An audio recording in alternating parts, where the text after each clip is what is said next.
नमस्कार साथियों।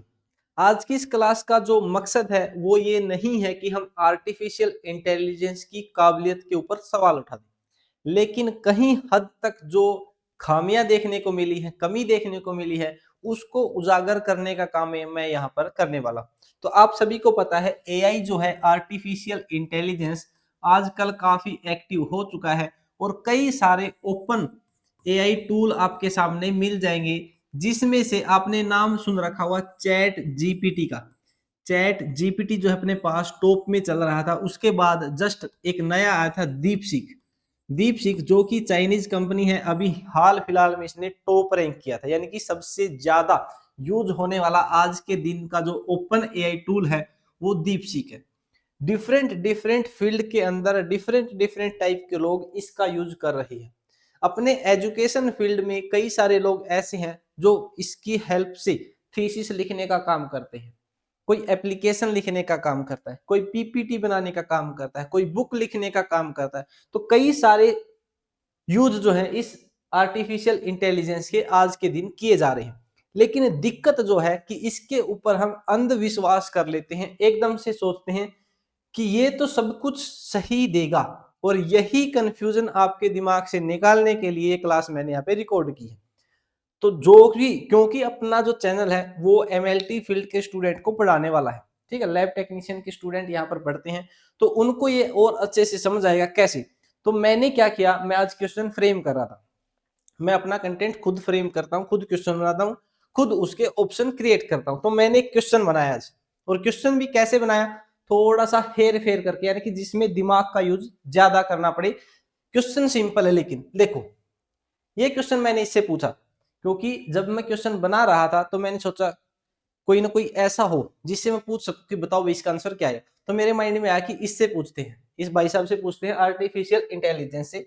तो मैंने क्वेश्चन फ्रेम किया, which body system help to regulate the body activities by carrying hormone.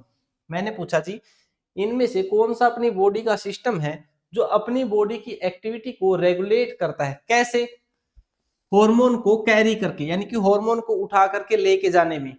ठीक है, तो मैंने ऑप्शन डाल दी कि nervous system, endocrine system, circulatory system, digestive system. अब ये आर्टिफिशियल इंटेलिजेंस टूल जो होते हैं वो उस इंफॉर्मेशन के ऊपर काम करते हैं जो उनको प्रोवाइड की गई है, और इनको जो इंफॉर्मेशन प्रोवाइड की गई है वो ये है कि हार्मोन जो है, हार्मोन सिक्रीट किए जाते हैं, रिलीज किए जाते हैं अपने एंडोक्राइन सिस्टम के द्वारा। तो ये बेचारे के पास तो यही इंफॉर्मेशन थी, लेकिन इसने ये नहीं देखा कि ये एक्चुअल में पूछा क्या। तो इसने मेरे को आंसर दिया, the correct answer is endocrine system. और नीचे एक्सप्लेनेशन भी दे दी भाई साहब ने, the endocrine system regulates body activity by producing and releasing hormones. ये बात इसकी सही है कि जो अपने पास एंडोक्राइन सिस्टम है वो प्रोड्यूस भी करता है, रिलीज भी करता है हॉर्मोन्स को, ये बात बिल्कुल सही है। लेकिन जो भी क्वेश्चन आपके कम्पिटिटिव एग्जाम में पूछे जाते हैं उनके अंदर लॉजिक ऐड किया जाता है। लॉजिक जैसे मैंने यहाँ पर थोड़ी लैंग्वेज चेंज करके किया था, ठीक है। तो मैंने इसको बोला भाई साहब को कि रीड क्वेश्चन लैंग्वेज प्रोपरली, कि आप अपनी लैंग्वेज को प्रॉपरली रीड करें, अच्छे से पढ़ें, फिर आप बताएं।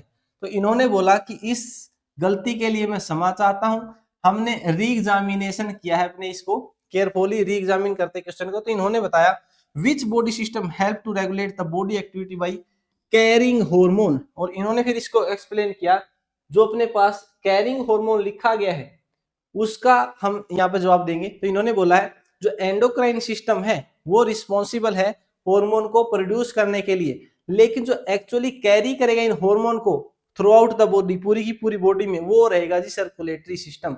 और यही क्वेश्चन मैं इनसे पूछना चाह रहा था कि आप उस लैंग्वेज को पकड़ पा रहे हैं या नहीं। तो इस क्वेश्चन से आपको क्या पता चला, देखो इन्होंने फिर बाद में बता दिया कि जी सर्कुलेटरी सिस्टम इसका सही आंसर रहेगा। लेकिन अगर आप इसके ऊपर अंधविश्वास करोगे, अंधविश्वास यानी कि आंख बंद की और इसके ऊपर विश्वास कर लिया कि जो अपने एआई टूल ने बता दिया वो सही है, तो ये बिल्कुल गलत बात है आपकी। बिल्कुल आप एक तरीके से पैरालाइज हो चुके हैं, अगर ऐसा करें तो बिल्कुल पैरालाइज हो चुके हैं। क्योंकि मुझे इस क्वेश्चन का पता था तो मैंने इसको ऐसे बोल दिया कि इसको दोबारा से पढ़ो और फिर से जवाब दो। लेकिन अगर आपको किसी क्वेश्चन का पता नहीं है कि वो सही है या गलत है, तो आप इसी की इंफॉर्मेशन को क्या कर लेते हैं, ट्रस्ट कर लेते हैं, उसके ऊपर विश्वास कर लेते हैं। तो ऐसा आपको नहीं करना है। इस क्लास का मोटिव यही है कि अपने माइंड को ग्रो करवाओ, माइंड को ग्रो करवाओ, आर्टिफिशियल इंटेलिजेंस के ऊपर प्रॉपरली डिपेंडेंट नहीं होना है। ठीक है, हाँ काफी हेल्पफुल है हमारे लिए। आने वाले टाइम में और भी इसके अंदर कुछ चेंजेस होंगे, मॉडिफिकेशन होंगे, तो ये फायदे के लिए भी होगी। लेकिन फिलहाल आपको क्या करना है, कभी भी इसके ऊपर ब्लाइंड ट्रस्ट नहीं करना है।